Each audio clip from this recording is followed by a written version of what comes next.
Second Chances SA gives second chances to the whole family, whether someone's in prison, their children, people who are associated or impacted by the criminal justice system. The purpose of the PK Family Care Team is to get in early for these children who are already at risk. And research tells us that they're 7 times more likely to go to prison than any other group in the community. So we get alongside them and we tell them that they can make good choices for their own life. Well, we have over 600 on our secure database at the moment and actively have 150 families. And so to see the growth and the development of that is very exciting. Our interest in the services that QFTAC provide is looking at it from the perspective of being able to have our staff aware where we have some fixated persons who are currently under treatment to ensure that we can provide safe environments if those people are people that may be targeting prominent public office holders, and they're the people that we look after in Queensland when they're travelling. For example, the Premier and the Prime Minister, other heads of state and other dignitaries. The QFTAC model really supports the early identification of a vulnerable group of people who need treatment for mental illness. I think we've had over 1,000 young people through the program to date. 87% of kids end up either in employment or back into full-time education and training. So Bernie started the program over 10 years ago now. It's because there was a gap in the community.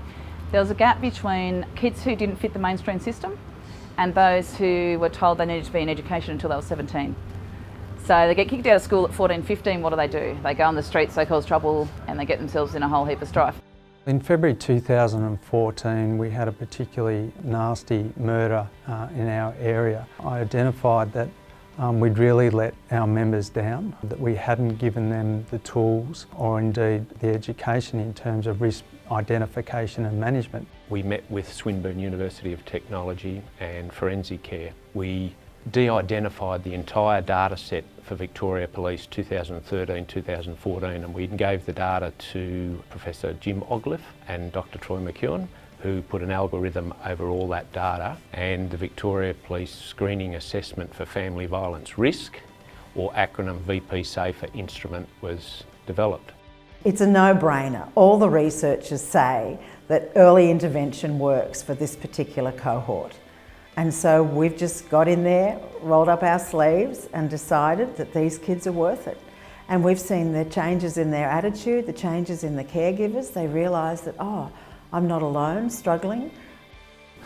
We've had people now who have been working in an area since its inception, since 2013, and the dedication of the staff that work there, both from the police side and mental health side, has been exceptional.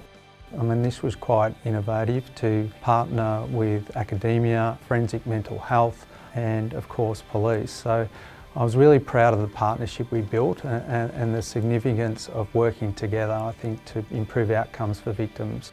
When we tackle these problems, the mental health, employment, crime, winning the award more than anything shows that here's a model that works.